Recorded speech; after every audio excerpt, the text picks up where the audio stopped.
रानी बाजार में साल 1950 की बात है।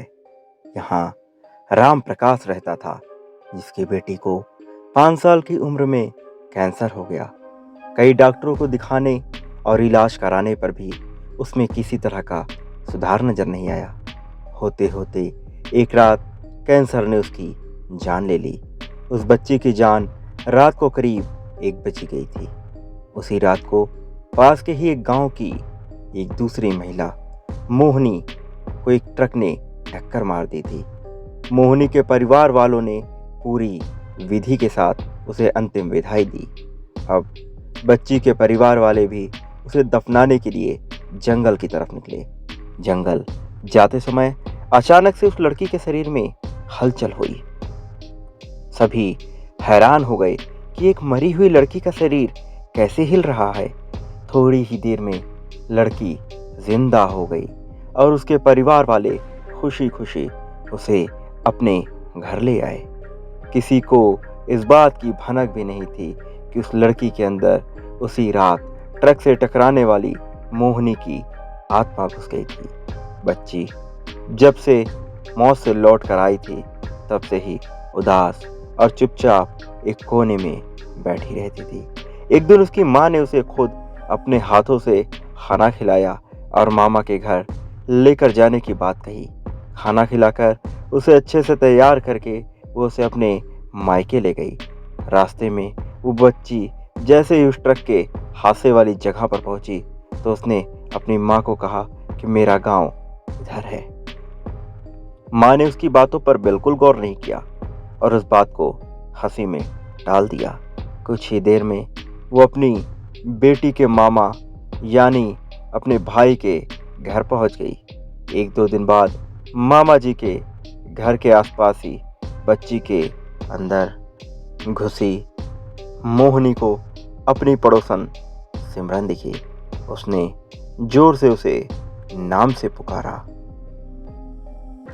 सिमरन ने पलट कर देखा तो एक छोटी बच्ची थी।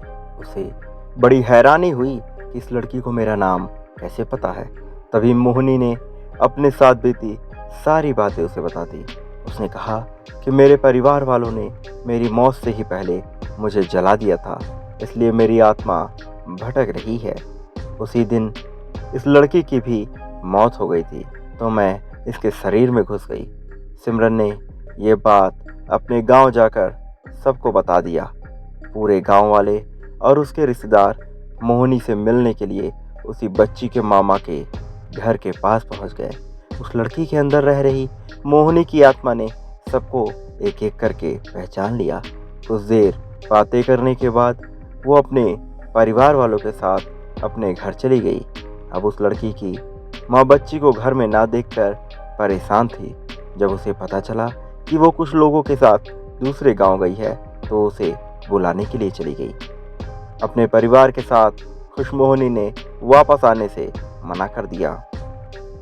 पास के ही लोगों ने उसे समझाया कि तुम्हें दोनों परिवार के साथ रहना चाहिए, इससे सभी को खुशी मिलेगी। तुम किसी एक परिवार को दुखी नहीं कर सकती हो।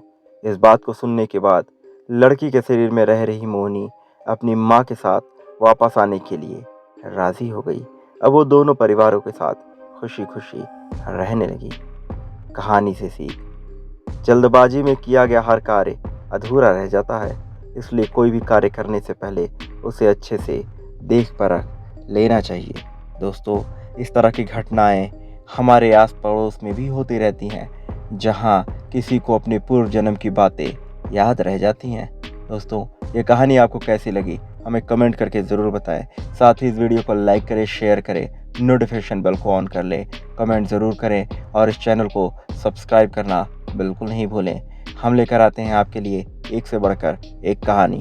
तब तक के लिए दोस्तों धन्यवाद। मिलते हैं हम आपको किसी नए वीडियो में किसी नई कहानी के साथ।